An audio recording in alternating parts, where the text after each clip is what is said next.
Father God in heaven, we thank you for this opportunity you have given us again to tabernacle with you in this house. This is your house which you have put aside to give glory to you. We are here, as you said, when we come and we humble ourselves. You not only hear our prayers, you answer them. And Lord, you will pour your Holy Spirit to us. And may you talk to us now through your manservant as I decrease. May you increase, Lord. And may you talk to us your message in a bold way so that we can learn your way to us and turn to be ready for your second coming. In Jesus' name I pray. Amen. I remember some time back there was a story in the news. There was this tightrope walker who was in France. He was a champion. He used to tie a rope from one building to another. He would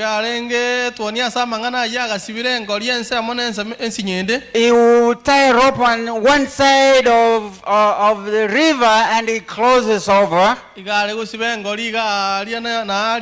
as time went by, he perfected his act. So he started walking.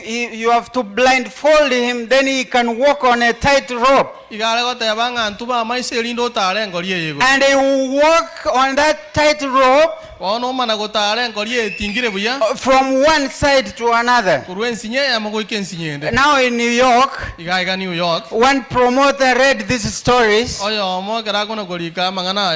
read these stories and he contacted this tightrope walker. He told him, I don't believe, I've seen people saying you can do this, but maybe I believe you, but I don't think you can do that. Now if you think you can do it, I want you to come to America. And I want you to tie a rope one side of Niagara in New York. Niagara Falls, for those who have gone there. Then you cross over to Canada. This guy had perfected walking on this tight rope. And now he was not only walking on that tight rope, he will push a wheelbarrow where he is blindfolded on the rope. He will push the wheelbarrow from one side and he pushes it back to the other side. And people will crap and people get scared for that. So this promoter said, I want you to come. And they agreed on the amount he was going to get, if at all he can be able to do that. So the promoter went on all the news outlets and he promoted this show. That is not a story. I'm telling you what happened. This is not about the hair and hyena. No, I'm telling you what happened. So this guy came from Paris. And then he came to New York. Now the day of the show came. People were full from the other side of Canada. And the people were all excited all over New York. And the promoter also was happy to see so many people. Because he knew he had made a lot of money.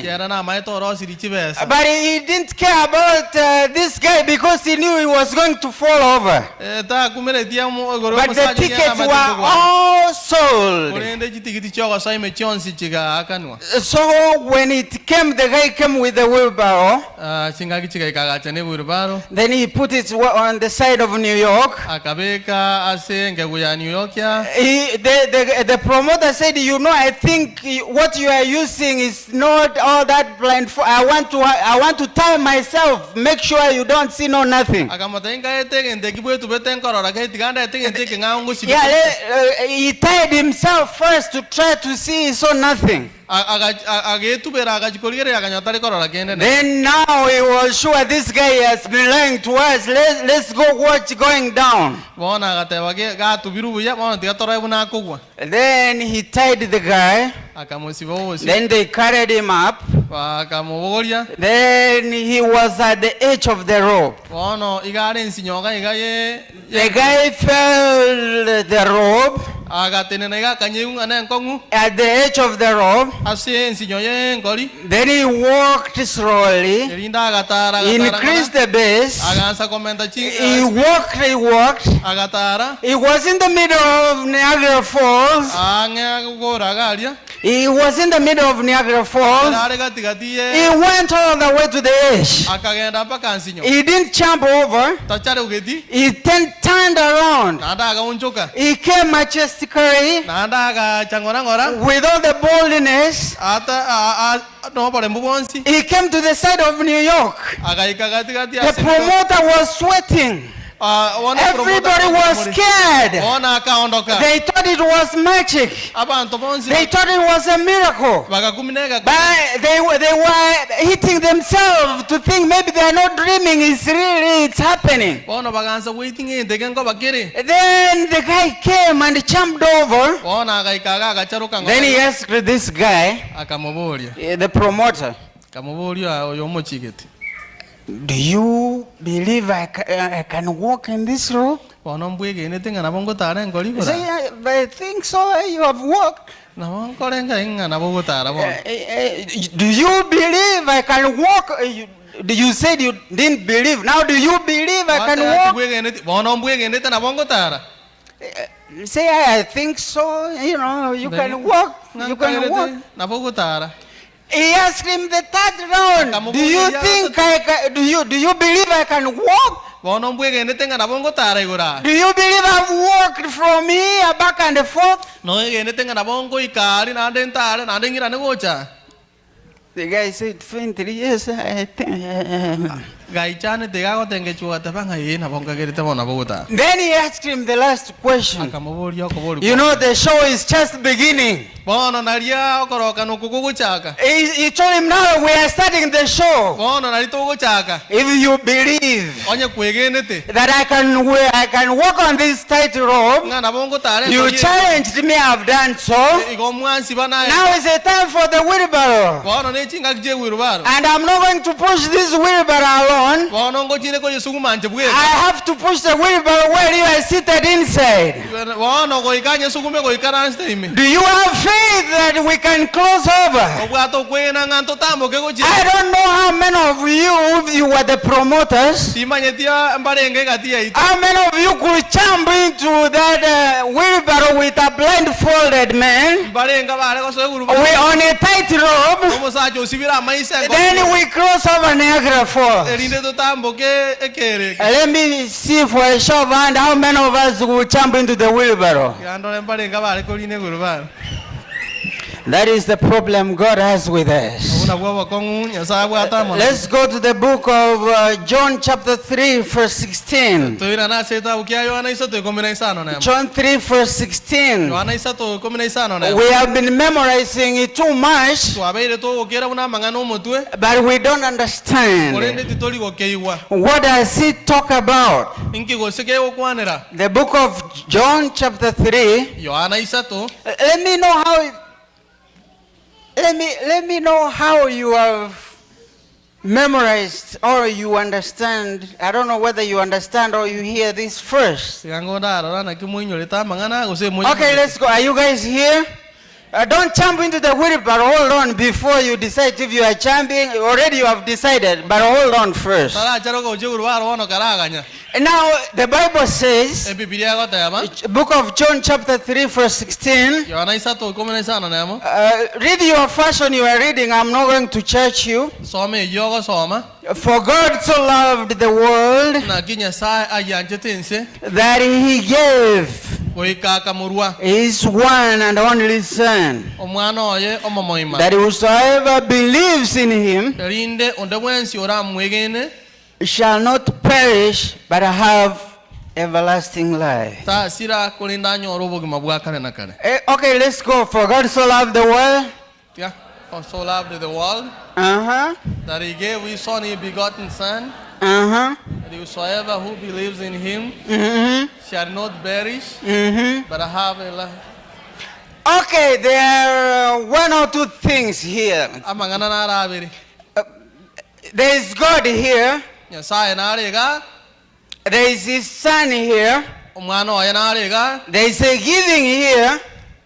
There is giving. And there is believing. And there is eternal life. How many things? There are 5. Okay?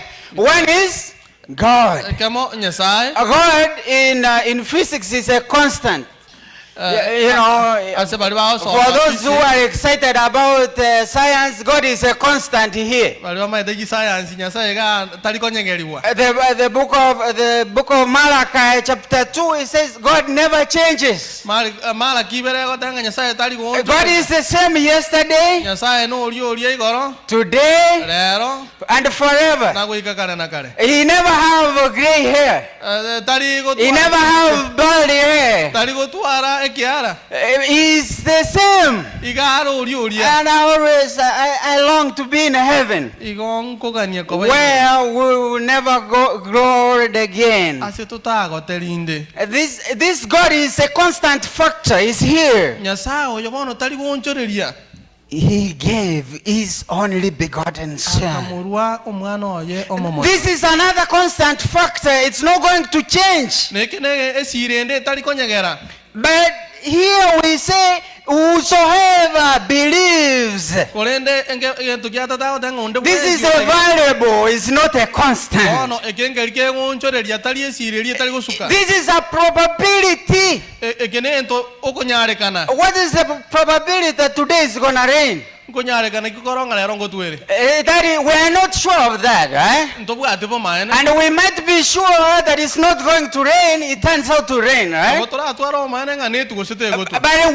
the Bible says, for God so loved the world that he gave his only begotten Son, what we are learning in this lesson of restoration back to Eden, when Adam and Eve failed to honor God, when they decided not to trust God with their lives, they lost that favor of eternal life. What you have, me and you, whoever is born of woman, as Chop says, we have few days and they have days of trouble. For those who are accumulating a lot of wealth, sooner you're gonna die and leave to other people to enjoy. But those who believe in God, even if they die, it's just sleeping. When that trumpet shall sound, when God comes, they wake up. Now I want to concentrate a little bit. I hate speaking about Greek and Hebrew. Because some people think when we are talking Greek and Hebrew from the pulpit, we are trying to show off. And I avoid it as much as I can. But when English, Kisi, whichever language ends where Greek and Hebrew starts, like sometimes the Kisi can end where English is starting. I don't know what to use other than to use English to describe what I wanted to say. So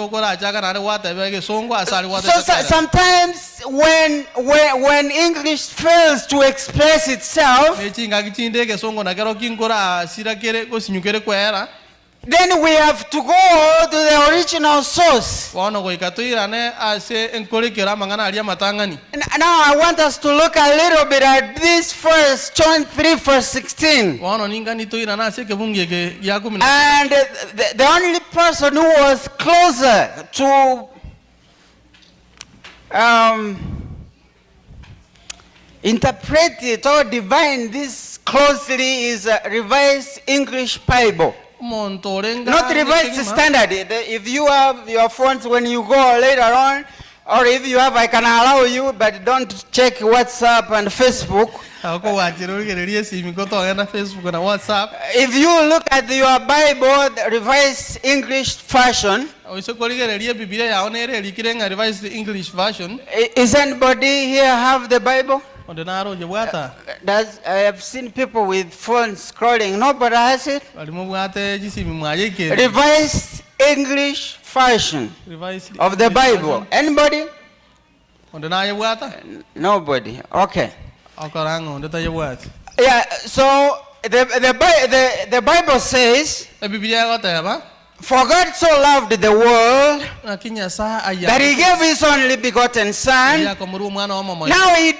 I like this version because it doesn't say whosoever believe it. It says whoever has faith in God will never perish, but have everlasting life. I think you missed that. We are so used with believing. We are so used to believe. Especially as Adventists, how many beliefs do we have? How many fundamental beliefs do we have?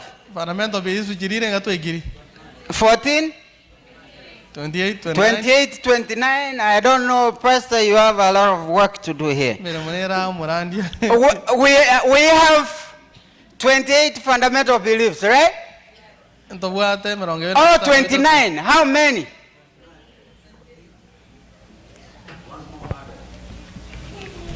They were 27, they added another one, they became how many?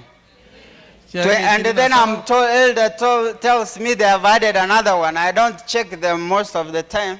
But fundamental beliefs, how many are they? 29, 28. Let's go 28. 28. They are 28. Yeah, they were 27, they added one. Yeah. How many of you can stand firm on your 2 feet and tell me all the 28 fundamental beliefs? How many here believe there are 28 fundamental beliefs? Adventists, I'm asking. Okay, are you guys here? We need to help one another. How many believe we have 28 fundamental beliefs as Adventists? There are 28, okay? Let me give you the answer. There are 28, right? How many believe there are 28 fundamental beliefs now in the congregation?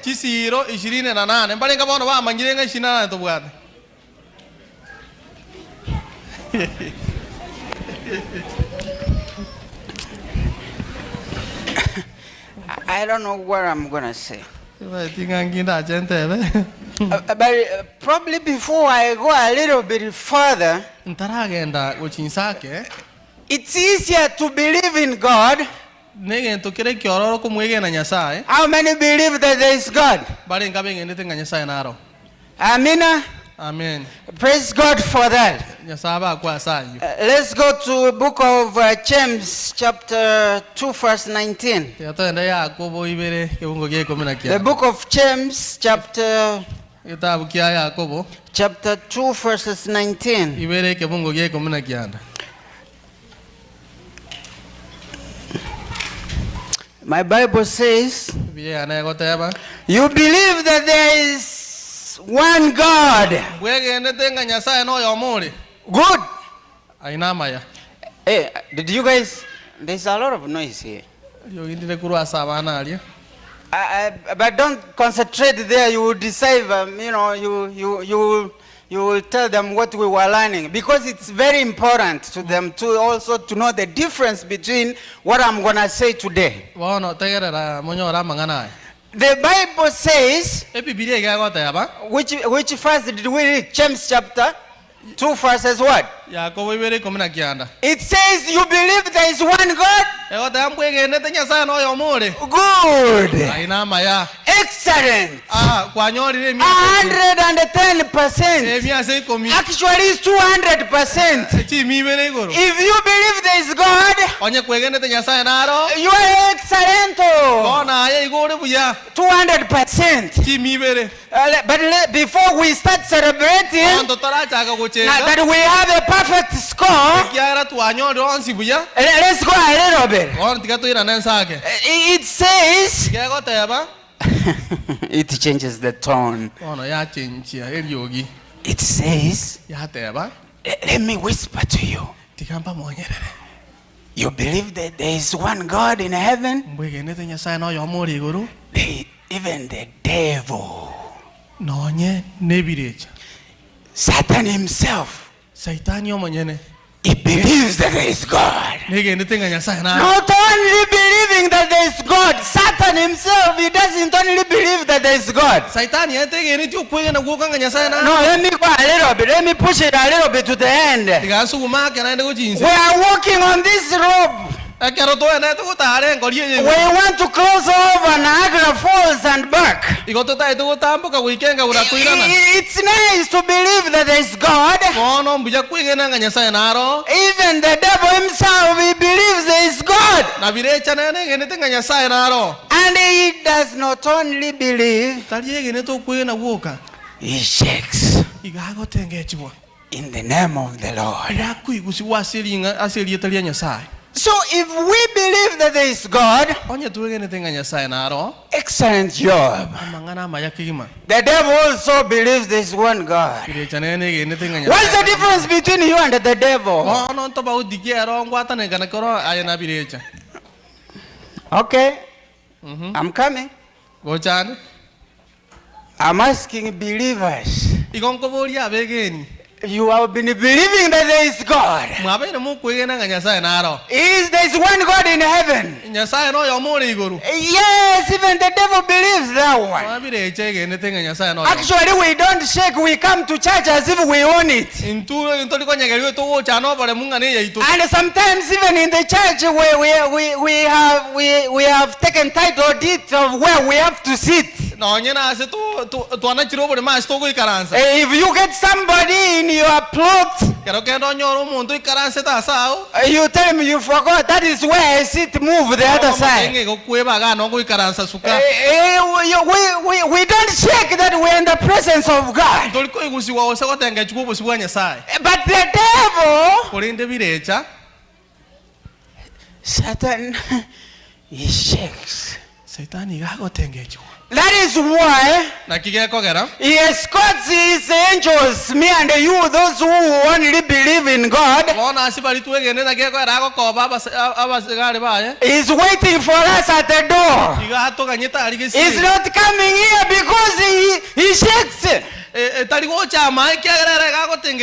is why the demons are chased away. When we praise God from our hearts, the devil shakes. He doesn't have power. But when we only believe in God, He has no problem with you. He knows this is my son. He knows this is my daughter. But when you walk outside the church, He reminds you, do you remember where we left yesterday? If you are a young man or woman, He says, don't worry about church. Even as long as you believe, you are okay.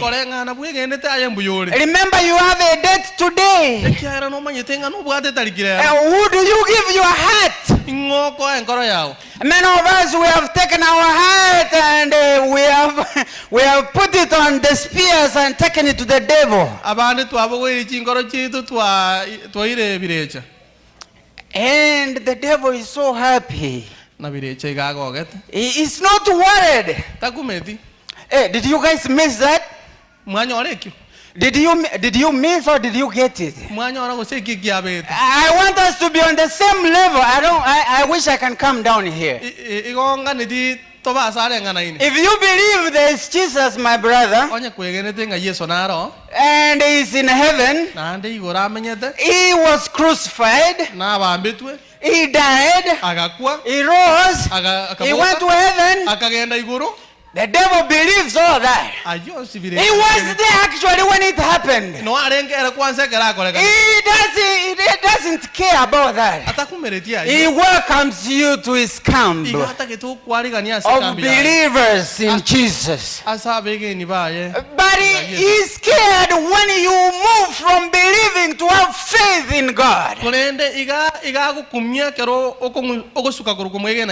That is why I like the Greek language, which puts it much better. Faith in God. Whoever has faith in God will never perish but have everlasting life. You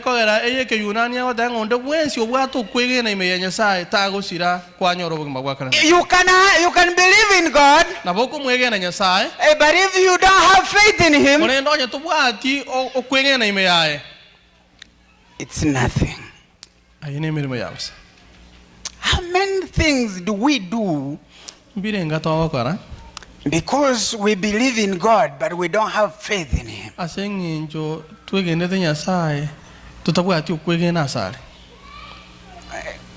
I wish he could put it better. He's saying the same thing. I wish he could. I wish I had a way of. There is a difference between. When we say faith is a noun. Let me try to explain. I'll leap ahead, because if you miss this, you miss everything about the gospel. A word faith is a noun. What is a noun? A noun. Elder, what's a noun? No, it doesn't describe, it's you. Yeah, like you. Okay, who are you? Henry. Henry is a noun. Yeah, that is who you are. Okay? Where do we get who you are?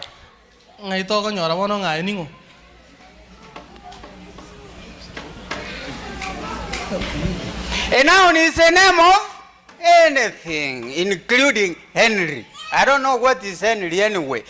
Whatever it's Henry. It's a name. You can say a chair or whatever you want to call it. It's a name of anything. A name of something, that is what it is. If it's a chair, it's something people sit on. What you are. So when we say noun, faith is a noun, it's not what you do, but it's what you are first before you do it. When you start doing what you are, when you start boiling up, we know who you are already. When you start lying, we know who you are. Because you are a liar. Maybe I need to move a little bit closer. Believing is a verb. It's a verb. It's what you do. It's a word describing what we do. It's a verb, an action word. I'm walking. Walking. That act of walking. You know, when we say believing, it's a verb. But when we say faith, is what you are. So me, I'm faith. When I'm walking, a person who has 2 feet, when he walks, that is believes what I am as a noun. I can do it by actions. So faith and belief is not the same. Many of us are in the church just believing about God. We don't have faith in Him. If you have a girlfriend and you date her for 10 years, and even actually you move her to your house, and actually you even have kids together, but when it comes to commitment, you say, okay, let's wait next year and see how it happens. It's because you are not scared of this person. You believe in this person, but you don't have faith in that person. Faith moves us to act. Amen. Amen. I don't know if we are getting that. I'm really struggling to build this up. This is the foundation. Faith is the foundation of everything. We will be burdening you with the 28 fundamental beliefs. They will burden to you because you just believe in God. You don't have faith in God. If you have faith in God, it's never a burden. It's never a burden. When the walking becomes tight, you look up and you say, where will my help come from? My help comes from heaven, where my Father lives. There's nothing difficult for Him. So you have faith in Him. How many couples are married but they don't have faith in one another? Oh, which woman here who can surrender her account to the husband and have faith that that husband is going to treat that account as herself? What about men? Which man here is going to give his account control to the woman? Will you have faith that she will take care of it the way you want? Probably you might believe her, but you trusting is different. This is the problem God has with us. We come to church with a lot of burdens. We come to Him because we believe. We sit down in church. We sing. We do everything as if we are there. Many of us, even when we are in church, we are doing business transactions. transactions. We are thinking how you want to make more money after you leave church. You are ironing your uniform somewhere else. You are fueling your car to run to work. You are building your mansion for the rats and the lizards to enjoy back home. You are busy where we are deciphering the gospel of eternal life. Because we believe in God. We don't trust Him. If you trusted in God, you will be like Shadrach, Meshach, and Abednego. When they were asked to choose between God and the idols, they said, "Oh King, we really appreciate. We wish there was another way." When they were seducing them, that fire has been made more powerful 7 times.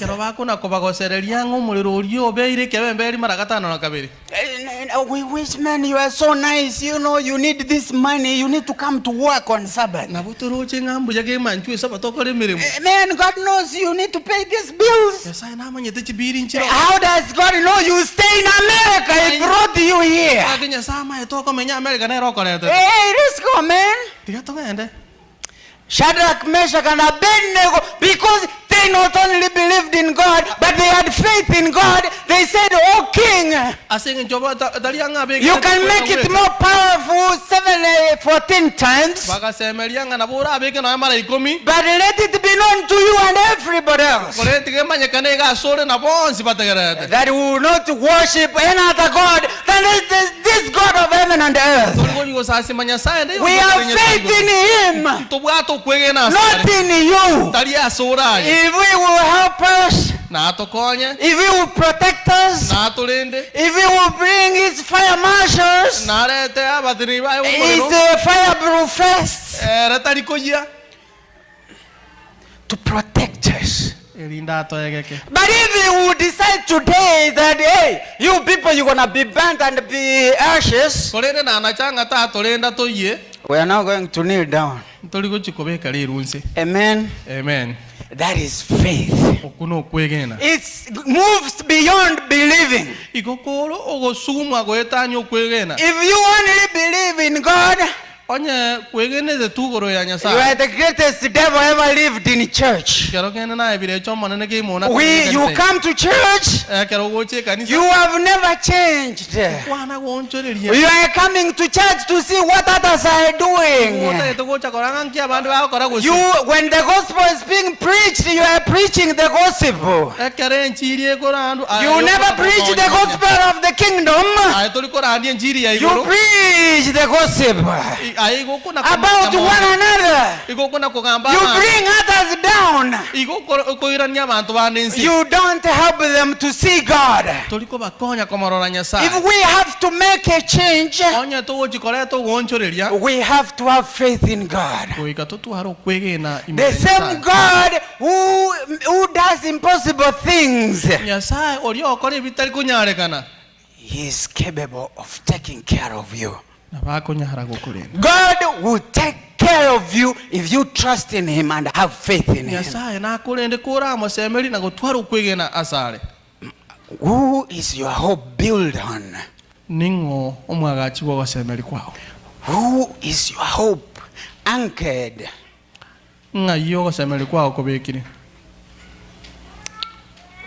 Do you trust God is capable of taking care of you? Is there anything so difficult for God? Then why are we believing in Him? We don't have faith in Him.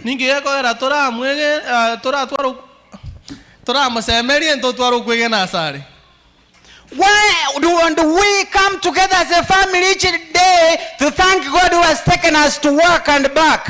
ekero tugorina chigari twirana tugwagera nyasaye mbyamano watulindire. Why do we always pray and bless food as if it needs the blessing, not us? Ngiyeko erega tugusaba tugusisini endagera buna nerega niri gusisini gugutubwa. Why do we come to church and sleep?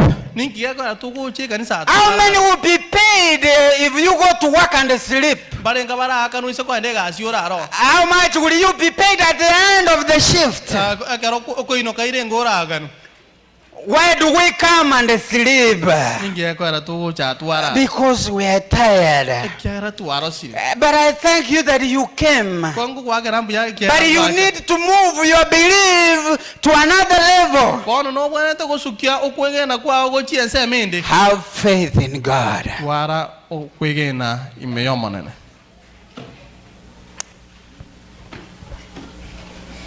The book of Mark, chapter 11. Mariko. Verses 22. The book of Mark, Mariko 22 verses 11 verses 22. Jesus answered, have faith in God. Have faith in God. It's a full stop. There is a complete sentence.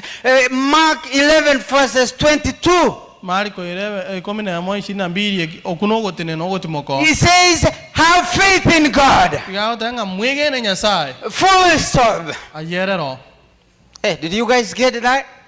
When I was looking at the biblical language, it was even crazy. I don't want to bring it. It says, have the faith of God. Because it's using possessive. Possessive. Hey, I was scared. How can I have faith of God? But I want to use layman language. Have faith in God. Have faith in God. Full stop. What will happen if you have faith in God? It continues to say verses 23. I tell you the truth. If anyone says to this mountain, go through yourself into the sea, and does not doubt in his heart, but he believes that what he says will happen, it will be done to him. Therefore, verses 24, therefore, I tell you, whatever you ask in prayer, believe that you have received it, and it will be yours. Have faith in God. Then if you have faith in God, then whatever you ask, even the most difficult things, it's not difficult to God. Believing should come after you have faith in God. Belief should come after faith. Faith is the foundational. When you have faith, then when you believe, it's easier for you. What am I talking about? Faith comes from our hearts. There is no way faith can be in your mind. Our mind, we use it to make decisions. What has been conceived in our hearts. If we use our mind to rationalize, we will always believe in God and live as the greatest devils ever lived.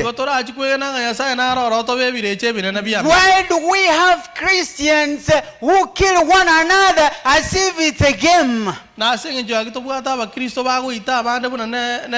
Because they believe in God.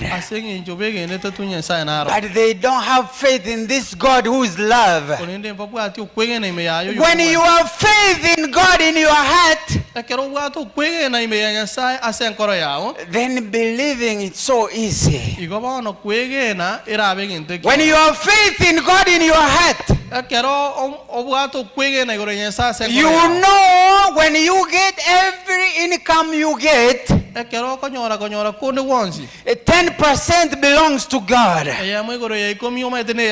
You don't debate with God. Say, you know, I don't like that church, or I don't like that pastor. Now I'm gonna eat it, God. You know, I could have given you if you were here. I don't like that conference. I'm gonna eat it. And you say this is yours, it's holy. You put it aside. But I wonder if I was God, I could have destroyed so many people. He gives you $100, and then he says I only need 10%. And then you say, okay, God, you need 10. Okay, 10 is here. Then you put 90 in your pocket. And then you start paying, I don't know, your bills. You start buying yourself the things you need to survive. When you realize you have only 25 cents in the pocket, you needed water, which is $15. Now you come and look and say, oh God, thank you for the 90. They were not enough. Now I want your $10. You know you own everything. There's nothing difficult for you. I need your $10. Because you know I need water. There's a construction I'm doing home. They need that $10.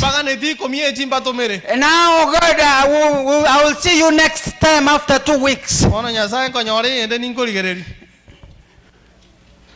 God has, if I was God, I gave you $300. Then I give you 90. And ask you, I only need 10%. And then you start fighting for 10 where you have taken the 90. I don't know if you are God, what will you do to me? But God he just is patient with us. He wants us to move from being believers to being faithful. We will never be faithful as long as we are members. We have to move. Members, when you are a member, I've said it here before, you just have privileges.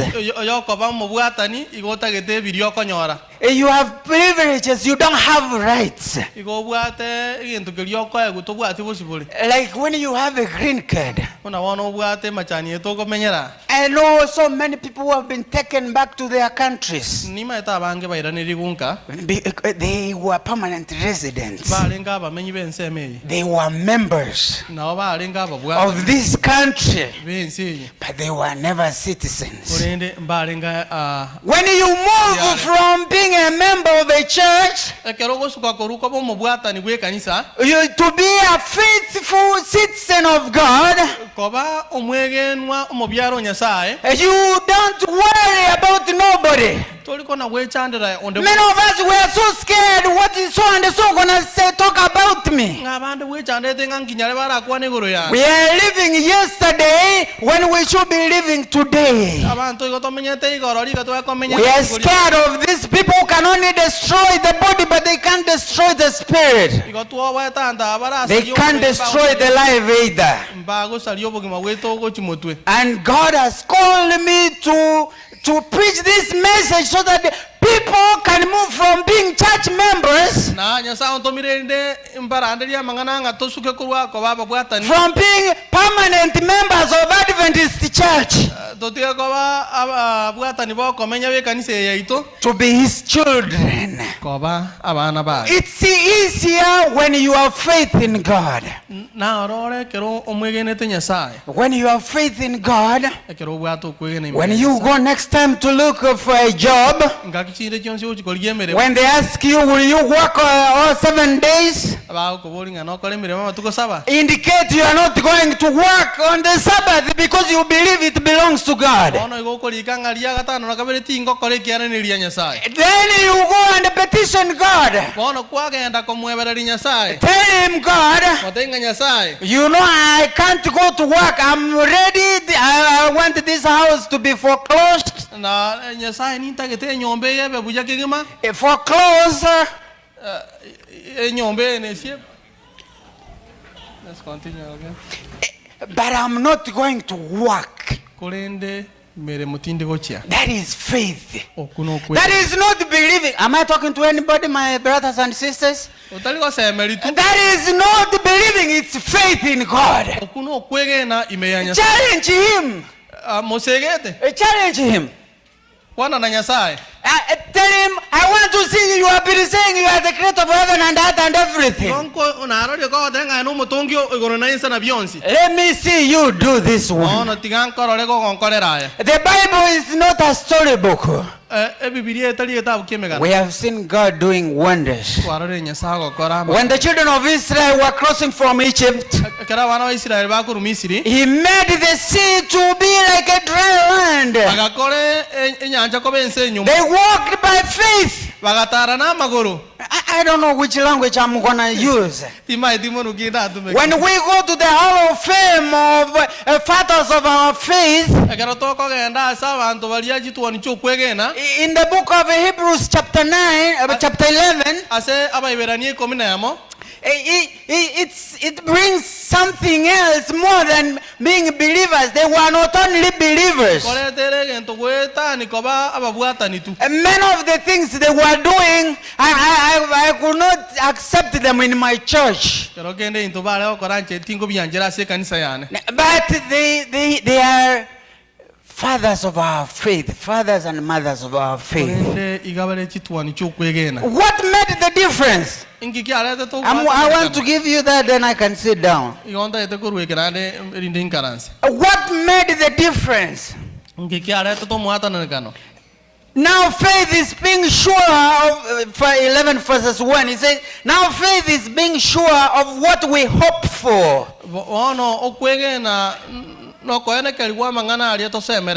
And certain of what we do not see. And this is what the ancients were commended for.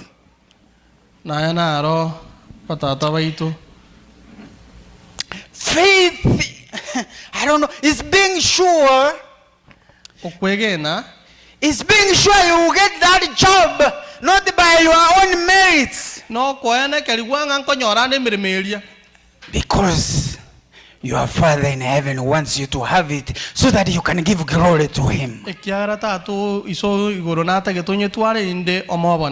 Many of us, we don't give glory to him because we have been given these jobs by the devil. I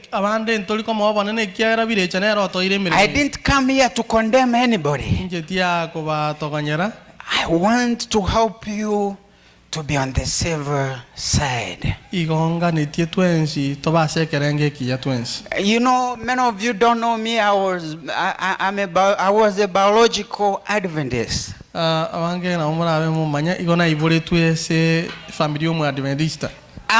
was born. I didn't the blood, the food, the air I was taking even before I was born. Adventism. When I came, it was a Friday evening. That is when I was born.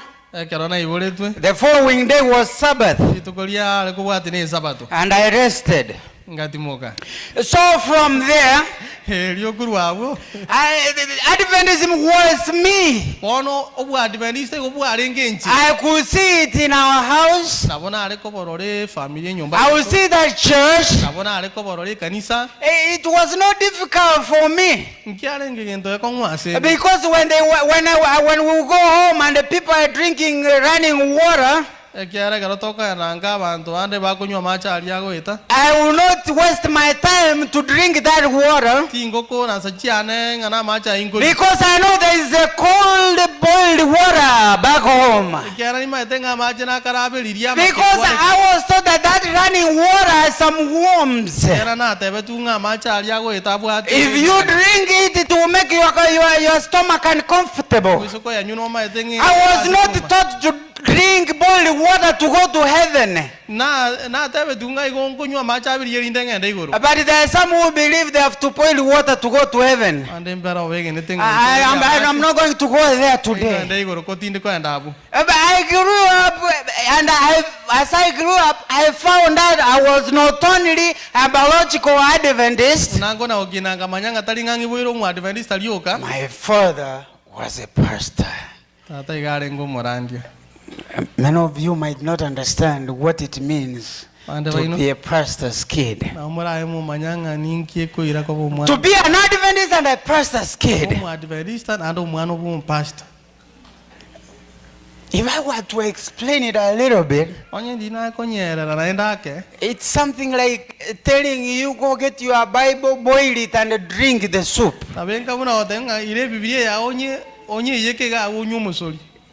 And that is how we are as Adventists. We are known far and near. My dad used to preach from home. When he preaches very early in the morning, and he preaches late in the evening, then when we are walking, I will get Adventists. They tell us to, when you put that loudspeaker tomorrow, let it face that way. Because that is where Catholics are. They need that gospel. Go preach to them. Not us. We started with the batteries. Dry cells. Then we moved to the battery. And then it went to the solar. It never dies. And let's preach to them. Let's tell them. That is Adventist. Biological Adventist. We know that we need to preach to others, not us. When it comes to the church manual, we want to use it to kill others. When it comes to you, we preach God is mercy. When it is somebody else, you cut him. Cut him. You show him. You dissect him. Where he belongs. When it comes to you, you go to the Bible. What does the Bible say? Forgive each other. The following day you carry the church manual. You start cutting others.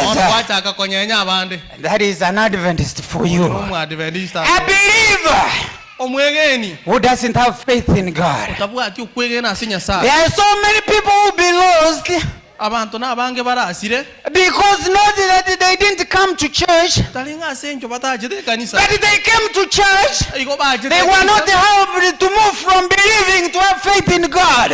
When you have faith in God, He changes you completely. Verse 6 says, without faith it's impossible to please God. Hebrews chapter 11 verse 6, it's impossible to please God without faith. Many of us, we can preach the way I'm preaching like this,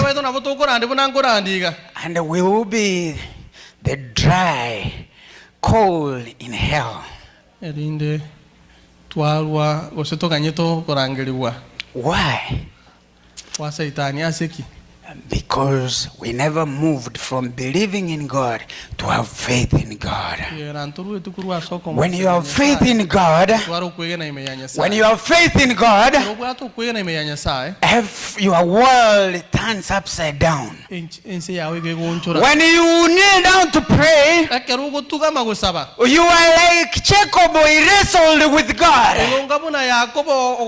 How is your prayer life? Do you wrestle with God, or you just go down? Oh God, I'm going. Thank you, I'm coming. How do you wrestle with God? About your children, about your husband, about your wife. Do you wrestle with God?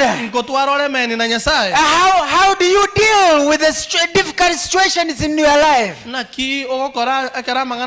devil knows you can't do it alone, and he doesn't want you to believe. That is why we have so many people in church who are not baptized, because they have not received the Spirit of God. And they're gonna die, and they will die forever. That is why I like Paul. He said, after I preached to others, lest I myself miss that heaven. What will it benefit you if you can sing? You know how to play. Down and up. You know how to do it. Then when he comes, he says, go away from me, I didn't know you. Because you only believed in me, go to your father the devil. You never had faith in God. If we had faith in God, our churches will not be the same. We will never be the same ourselves. We will be making groups to pray for one another. House to house. We're lifting one another before God. Before you open your mouth about your brother, put your knees down and pray for him. Petition God for him. Before you talk about anybody, did you talk to God about it? Or you just talk to your friend? When you have a problem, who is the first person to know? If it's your friend, that is the person you have faith in. How far does God come into our lives? When Paul was preaching, he came and he got church members who were believers, but they didn't have the Spirit of God. Then he asked them, did you receive the Spirit when you were baptized? Did you change? Did you receive a new spirit? What the Bible says in the book of Corinthians 5:17, that whoever is in Jesus Christ is a new creation. The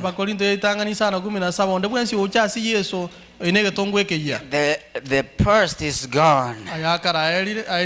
You don't have to go home and clean the mess. The thief at the cross never had opportunity to go home and clean the mess. He had faith in God. But the other thief believed in God. He said, we have heard you have done miracles. Why don't you save yourself and save us? That is how believers act. That is how church members act. But in the book of John, chapter 1, verses 11 and 12, he says Jesus came to his own, and they never received him. They just became church members. But those who had faith in him, he gave them power to be the children of God. They moved from believing to have faith in God. I don't want to be lost just by believing in God. I want to have faith in this Jesus who has died for me. Is there anybody in this congregation who says, I've been a member, but I need to move from being a believer to have faith in God? When I made that decision, I've never been the same again. Because when you have faith in God, even the devil himself cannot stop you. I want to pray if there's anybody who says, God, you have talked to me. It's true, I've been a member. I've been a member for a long time, but I need to move a step further by having faith in you. If I have faith in you, everything is possible. If that is your prayer, can you stand up? Our Father God in heaven, it's easier for us to believe in Jesus Christ. It's easier for us to believe in God, the creator of heaven and earth. The devil himself, he believes in that. He even shakes. But you don't need that. It will never save us. You need us to walk by faith, not by sight. You want us to have faith in you. And you know us, oh God. Each one of us, these are your people. These are your children you have called by your name. The devil wants to destroy us. He doesn't want us to have faith in you.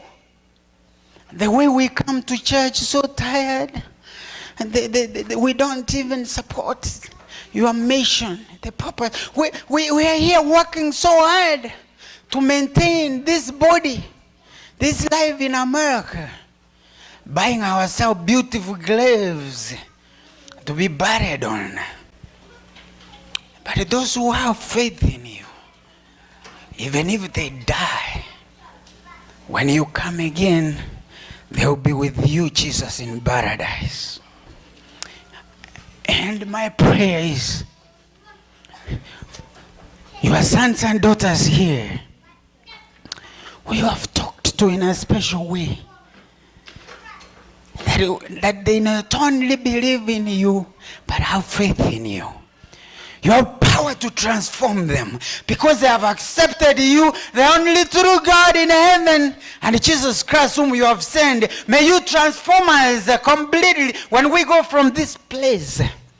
May we go back on our knees and see how far we have walked away from you. Help us, Lord, when we come back here again. Let's come rejoicing, giving you glory, because you are our God, because you have forgiven us our sins, and you have helped daughters to move one step closer to your kingdom. And if there is anything your children lack, which makes them to slag, which makes them to pull behind, may you fulfill the desires of their hearts. Oh God, may you meet them at their points of need. Those who are sick, may you touch them, Lord. May you free them from the bondage of the evil.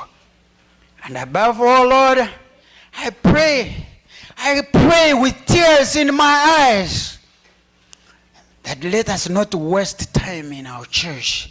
And when you come, we go to hell. But may we be among the number.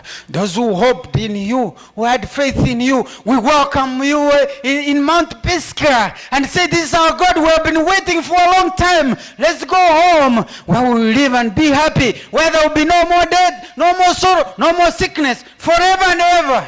That is my prayer. And thank you for answering it in Jesus' name. Amen.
Karamu ya mana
tukahudhurie karamu ya mwana-kondoo, sote tukiunganika kule pamoja.